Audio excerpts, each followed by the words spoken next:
सुरदुर्लभ काया का सार्थक एवं सुनियोजित उपयोग हो। शरीर उपयोग के लिए विविध साधनों की आवश्यकता होती है।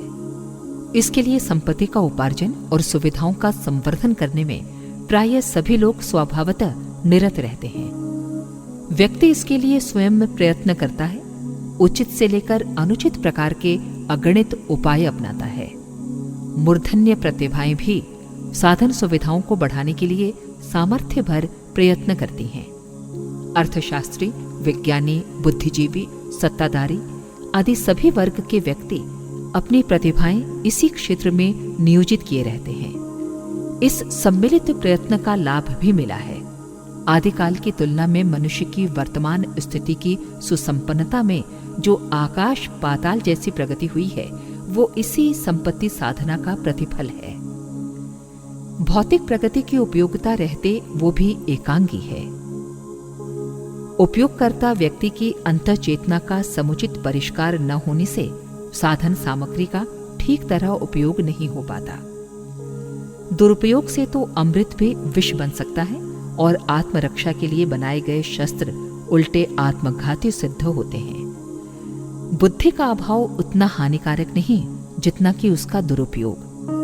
निर्धनता का अभिशाप उतना भयंकर नहीं जितना कि संपत्ति के दुरुपयोग से अनाचार। शरीर से दुर्बल या रुग्ण व्यक्ति उतना दयनीय निंदनीय नहीं जितना दुष्टता पर उतारू दैन्य दानव। अपंगों को सहन किया जा सकता है, किंतु उद्दंडों के कारण जो विक्षोभ उत्पन्न होते हैं उससे तो शांति और स्थिरता ही चली जाती है। शरीर ही सब कुछ माना जाए तो बात दूसरी है, अन्यथा जीवन में आत्मा की भी कोई साझेदारी मानी जाए तो ये आवश्यक हो जाता है कि चेतना की आवश्यकताएं पूरी करने के लिए ध्यान दिया जाए और प्रयास किया जाए। काया सुख चाहती है और आत्मा को शांति चाहिए। शांति का ही दूसरा नाम संतोष है। अभीष्ट साधन सामग्री और अनुकूल परिस्थितियों के आधार पर सुख मिलता है और उत्कृष्ट चिंतन तथा आदर्श पितृत्व अपनाने पर शांति की अनुभूति होती है। सुख और शांति दोनों के समन्वय की आवश्यकता है। दोनों के लिए समान प्रयास होने चाहिए। दोनों को समान महत्व देने में ही दूरदर्शिता है। एकांगी प्रगति अपर्याप्त है। सदाचारी, ज्ञानी, तपस्वी को भी पेट भरने और तन ढकने को साधन चाहिए। निर्वाह के अभाव में शरीर ही लड़खड़ाने लगेगा और अस्तित्व ही संकट में पड़ जाएगा। अस्तु चेतना के परिष्कार का प्रयास करने वालों को भी निर्वाह के साधन जुटाने पड़ते हैं। ठीक इसी प्रकार संपत्ति उपार्जन में संलग्न तत्परता का एक भाग आत्मिक प्रगति के लिए भी लगना चाहिए। स्मरण रखा जाए कि जीवन के सुचारू रूप से चलने में सुविधा साधनों की तरह ही उत्कृष्टता की गतिविधियों को अपनाया जाना भी आवश्यक है। दोनों पहियों से ही गाड़ी ठीक तरह से चलती है। भौतिक और आत्मिक प्रगति का समान स्वरूप में ध्यान रखने और संतुलित कार्यक्रम बनाने में ही दूरदर्शिता है। चेतना के परिष्कार की दो धाराएं हैं, एक सुसंस्कृत अंतरंग और सद्भाव सद्व्यवहार संपन्न बहिरंग। अंतरंग की श्रेष्ठता को संस्कृति कहते हैं और बहिरंग की सज्जनता को सभ्यता। संस्कृति और सभ्यता के समन्वय से ही व्यक्तित्व का स्तर परिष्कृत होता है। परिष्कृत व्यक्तित्व की शालीनता उसे निरंतर आत्मसंतोष प्रदान करती है। संपर्क क्षेत्र में उस पर सम्मान और सहयोग की वर्षा होती है। भीतर से संतुष्ट और बाहर से सम्मानित व्यक्ति अपने आप में गर्व अनुभव करता है। आंतरिक दृष्टि से बलिष्ठ परिपुष्ट होता है। आत्मबल का धनी कहलाता है। ऐसा व्यक्ति जिस दिशा में चलता है, जिस भी क्षेत्र में प्रवेश करता है, उसमें सफलता ही सफलता मिलती जाती है। ऐतिहासिक महान मानवों में से प्रत्येक की सफलता का यही रहस्य है।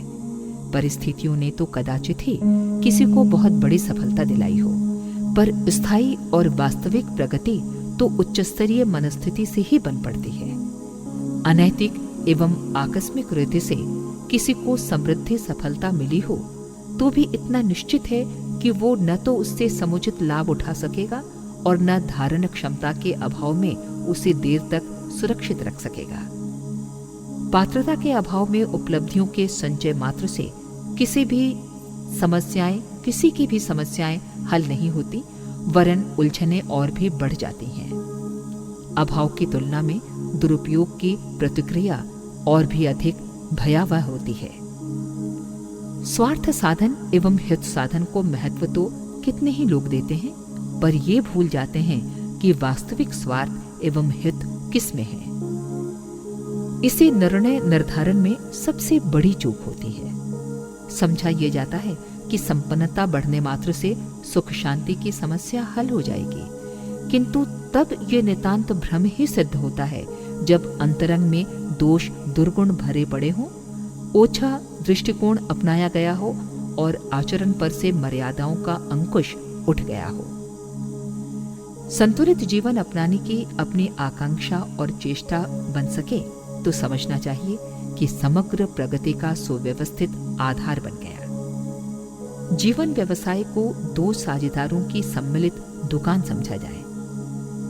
यूं पूंजी, समय और मेहनत चेतना भाग की ही अधिक है, फिर भी काम इतने से भी चल सकता है कि शरीर और आत्मा दोनों को ही समान स्तर का भागीदार मान लिया जाए। दोनों के स्वार्थ साधन को ध्यान में रखकर योजना बनाने, नीति निर्धारित करने और गतिविधियां अपनाने का बुद्धिमत्तापूर्ण मार्ग अपनाया जाए। शरीर की निर्वाह आवश्यकताएं पूरी होती रहें, परिवार की पाठशाला में आत्मनिर्माण की शिक्षा और उस उद्यान के प्रत्येक पौधे की सुसंस्कारिता बढ़ती रहे। ये दोनों ही अपने शारीरिक कर्तव्य हैं। परिवार से हमें अपनी तरह की सुविधाएं मिलती हैं। उचित है कि उनके प्रति उचित कर्तव्य पालन किया जाए। परिवार संस्था के किसी घटक के साथ न तो अन्याय हो और न ही कोई अनावश्यक सुविधा प्राप्त करके अनुचित लाभ उठाने पाए। किसी को प्रसन्न करने के लिए उसे अनुचित लाभ देने की नीति जिन घरों में अपनाई जाती है, वे कुटुंब आंतरिक विक्षोभ से जलने लगते हैं और अंततः बिखरते, विद्रोह करते और बिगड़ते ही देखे जाते हैं। आवश्यकताएं न्यूनाधिक हो सकती हैं और उनकी व्यवस्था न्यायोचित दृष्टि से की जा सकती है। हर बात में समानता नहीं चल सकती। औचित्य का ध्यान रखते हुए अंतर भी करना पड़ता है, पर न्याय और कर्तव्यों को ध्यान में रखा जाए और वस्तुस्थिति सबको बताते रहकर भ्रांतियों का निराकरण करते रहा जाए। परिवार की सुविधा बढ़ाते रहने से काम नहीं चलेगा। उसके प्रत्येक सदस्य को सुसंस्कारी बनाने वाले व्यवहार में लगाए रहना चाहिए। शरीर को विलासी और आलसी न बनने दिया जाए। जीवन धारण के लिए अपने देश के औसत नागरिक की स्थिति को ध्यान में रखते हुए निर्वाह की सीमा निर्धारित की जाए तो इतने भर से शरीर यात्रा ठीक तरह से चल सकती है। इससे आगे का मूल प्रश्न है साधन। उसे मानव जन्म का सुरदुर्लभ अनुदान उपहार के रूप में ही नहीं, सद उद्देश्यों की पूर्ति के लिए अमानत के रूप में मिला है। ध्यान ये रखा जाना चाहिए कि उस मूल प्रयोजन की पूर्ति हो रही है या नहीं। इस संदर्भ में प्रायः मूर्छना ही छाई रहती है। आमतौर से उधर ध्यान ही नहीं जाता। जिस बात की आवश्यकता ही नहीं समझी जाती, उसकी व्यवस्था कैसे बनेगी? वो भूल है जिसके कारण ये अमूल्य अवसर हाथ से निकलता चला जाता है। गलती का आभास तब होता है जब जीवन संपदा बाल विनोद से ही नष्ट हो जाती है। मरण की घड़ी सामने आ खड़ी होती है, तब ध्यान जाता है कि जो किया जाना चाहिए था वो तो नहीं हो सका और जिसे करने की कोई खास आवश्यकता नहीं थी, उन विडंबनाओं में सारा समय चला गया। कुटिल दृष्टिकोण अपनाने से ही ईर्ष्या, द्वेष का, छल प्रपंच का, असंतोष, विक्षोभ का वातावरण बनता है और घात प्रतिघात की उलझनें खड़ी होती हैं। संपन्नता का बड़प्पन पाने के लिए लालायित व्यक्ति ही निरंतर उद्विग्न और विक्षुब्ध रहते पाए जाते हैं। ललक और लिप्सा ही मनुष्य को अशांत बनाए रखती है। यदि उचित आवश्यकताएं ही संतोष का केंद्र रह सकें तो किसी किसी को भी भारयुक्त जीवन नहीं जीना पड़ेगा। सामान्य श्रम और सामान्य मनोयोग से ही निर्वाह क्रम सरलता पूर्वक चलता रह सकेगा। जो इतना कर सकेगा उसी के लिए आत्मिक प्रगति की दिशा में कुछ ठोस कदम बढ़ा सकना संभव हो सकेगा। अन्यथा उल्टी तिरछी पूजा पत्री कर लेने की आत्म प्रवंचना से ही मन बहलाना पड़ेगा। एक भारी भ्रम लोगों पर यह भी छाया हुआ है कि आत्म कल्याण के लिए थोड़ा बहुत भजन पूजन कर लेना ही पर्याप्त है। आत्म कल्याण और ईश्वर अनुग्रह का महान उद्देश्य इतनी सी टंट घंट कर लेने पर पूरा हो जाता है। उपासना आध्यात्मिक जीवन का प्रवेश द्वार है। द्वार खुले बिना भवन में प्रवेश नहीं हो सकता। इसलिए ताला कुंजी ढूंढने की, सांकल उतारने की, दरवाजा खोलने की आवश्यकता होती है। उपासना यही है। दफ्तर, कारखाना या घर में प्रवेश करने के उपरांत वहां के साधनों के सहारे विभिन्न प्रकार के पुरुषार्थ करने होते हैं। भवन प्रवेश का द्वार खुलने का लाभ इन्हीं प्रयत्नों के फलस्वरूप मिलता है। उपासना एक प्रेरणा एवं प्रकाश ज्योति है, जिसके सहारे अंतस का अंधकार दूर होता है और लक्ष्य की दिशा में चलने का उत्साह एवं साहस उत्पन्न होता है। गुण कर्म स्वभाव में संचित कुछ संस्कारों का निराकरण और सुसंस्कारों का संस्थापन, यही है जीवन साधना का उद्देश्य। इसके लिए थोड़े समय तक कुछ विशिष्ट क्रियाकृत्य कर लेने भर से बात नहीं बनती। दिन भर के क्रियाकलापों और उनके साथ जुड़े हुए विचार प्रवाह को कड़ाई के साथ निरखना पड़ता है। उत्कृष्टता की कसौटी पर कसने और चिंतन की जांच पड़ताल करते रहने की आवश्यकता रहती है। इसके अतिरिक्त एक काम और भी करना पड़ता है कि समय, श्रम, प्रभाव, चिंतन एवं धन के रूप में मिली 5 विभूतियों में से एक अंश नियमित रूप से ईश्वर के लिए लौटाना पड़ता है। यदि न लौटाया जाए, सारा ही शरीर को उसके स्वामियों को सौंप दिया जाए तो ये अनुचित होगा। साझेदार के साथ अन्याय और विश्वासघात भी होगा। आध्यात्मिक ईमानदारी की स्पष्ट परख अंशदान के रूप में ही होती है। सब कुछ शरीर ही हड़प ले, आत्मा को उपलब्धियों का एक अंश भी न मिले तो इसे आत्मद्रोह ही कहा जाएगा। पूजा पाठ करने मात्र से इस पाप से छुटकारा नहीं मिलता। प्राचीन काल में आधा जीवन शरीर के लिए, संसार के लिए विभाजित था और आधा परमार्थ प्रयोजनों के लिए सुरक्षित रखा जाता था। पूर्वार्ध में ब्रह्मचर्य और गृहस्थ आता है, उत्तरार्ध में वानप्रस्थ और सन्यास।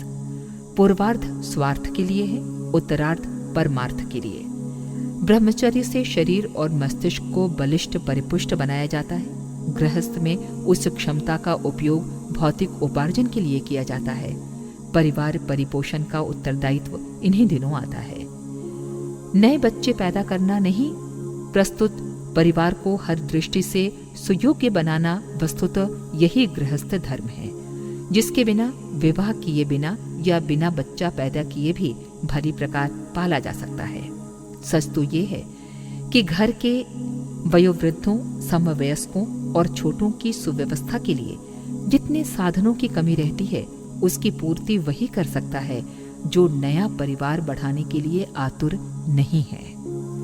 सीमित उपार्जन क्षमता को यदि बड़े बूढ़ों से लेकर भाई भतीजों तक खपाया जा सके तो सच्चे अर्थों में गृहस्थ धर्म का पालन तभी बन पड़ता है। संपत्ति का उपार्जन अपने लिए ही नहीं, पूरे समाज के लिए करना अभीष्ट है। ये प्रौढ़ावस्था में ही ठीक प्रकार हो सकता है। आधी आयु भौतिक प्रयोजन के लिए लगा लेने के उपरांत तीसरा भाग वानप्रस्थ के लिए सुरक्षित रखा गया है। इस अवधि तक बच्चे वयस्क हो जाने चाहिए। यदि कुछ छोटे रह गए हैं तो उनका उत्तरदायित्व बड़े बच्चों को सौंपा जाना चाहिए। सत्ता के हस्तांतरण में कुछ समय लगता है, इसलिए इस अवधि में थोड़ा पारिवारिक मार्गदर्शन और थोड़ा परमार्थ प्रयोजन साधा जाता है। वानप्रस्थ अवधि के पारमार्थिक कार्य 3 हिस्सों में बटे हुए हैं। पहला उपासना तपश्चर्या, दूसरा ब्रह्म विद्या की तप साधना, तीसरा परमार्थ परायणता। इन तीनों में ढलती आयु का अधिकांश समय लगाया जाना वानप्रस्थ है। इससे स्थानीय क्षेत्रीय सेवा साधना ही संभव होती है। उत्तरार्ध का चौथा भाग सन्यास है। इसमें पारिवारिक उत्तरदायित्वों से पूरी तरह निवृत्त होकर परिव्राजक जीवन जिया जाता है। वर्तमान स्थिति को देखते हुए शारीरिक जीवन की अवधि का अनुमान लगाया जाए और उसे 4 भागों में विभक्त करके इन 4 आश्रमों के लिए उसका निर्धारण किया जाए। 4 के स्थान पर 2 भी किए जा सकते हैं। आधी आयु शरीर परिवार के लिए, आधी आत्मकल्याण और लोक मंगल के लिए। भारतीय संस्कृति की महान गरिमा इसी विभाजन पर अवस्थित रही है। सामान्य मनुष्यों को देवोपम उत्कृष्टता प्राप्त करने का अवसर इसी आधार पर मिला है। अपने देश, धर्म, समाज और संस्कृति का गौरव बढ़ाते रहने और समस्त विश्व में सुख शांति बनाए रखने की वरिष्ठता का गौरव अपने देश के नागरिकों को इसी मर्यादा का पालन करते रहने के कारण उपलब्ध होता है। आत्मकल्याण और विश्व कल्याण का उद्देश्य पूरा कर सकने वाली महान जीवन साधना के लिए शरीर और आत्मा के बीच इस विभाजन सीमा का निर्धारण अतीव आवश्यक है। ये विभाजन आयुष्य के आधार पर हुआ। दूसरा विभाजन सामान्य स्थिति के दैनिक जीवन का है। 24 घंटे में से 8 घंटे उपार्जन के लिए, 7 घंटा सोने के लिए, 5 घंटा अन्य आवश्यक कार्यों के लिए। इस प्रकार यदि 20 घंटे शरीर और परिवार के लिए व्यवस्थित रीति से लगाए जा सकें तो गृहस्थ जीवन का क्रम बहुत ही सुविधा और व्यवस्था पूर्वक चलता रह सकता है। शेष 4 घंटे परमार्थ प्रयोजनों के लिए लगाए रहने में किसी भी भावनाशील व्यक्ति को तनिक भी कठिनाई नहीं होनी चाहिए।